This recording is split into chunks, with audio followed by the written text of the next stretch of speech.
Hey everyone, welcome back to the channel. If you're diving into the world of crypto, you might have heard about Zircuit, a powerful Layer 2 scaling solution for Ethereum that offers faster transactions and lower fees. In this video, we'll cover how to send ETH to Zircuit in 2025, step by step.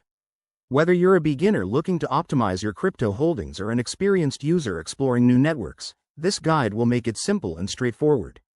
Let's jump right in. First, ensure you have a reliable Ethereum wallet like MetaMask set up. If you don't, download it from the official website and create an account.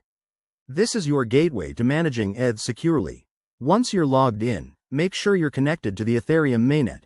That's where your ETH is stored initially. Next, head over to the Zircuit official website or their bridge interface. Zircuit has made bridging super user-friendly, so look for the Bridge or Deposit section. Click on it and connect your wallet when prompted.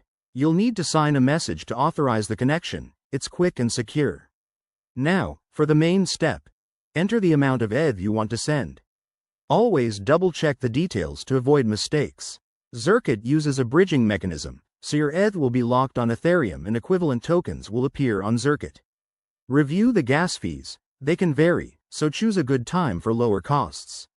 After confirming the transaction, sit back and wait. Bridging typically takes a few minutes, but it depends on network congestion. Once it's complete, you can check your Zircuit balance using their blockchain explorer. A quick tip: always use official Zircuit channels to prevent scams, and start with a small amount if you're new. That's it. You've successfully sent ETH to Zircuit. This process not only saves on fees but also enhances your crypto experience. If you found this helpful, hit that like button and subscribe for more tutorials. Thanks for watching, and see you in the next one.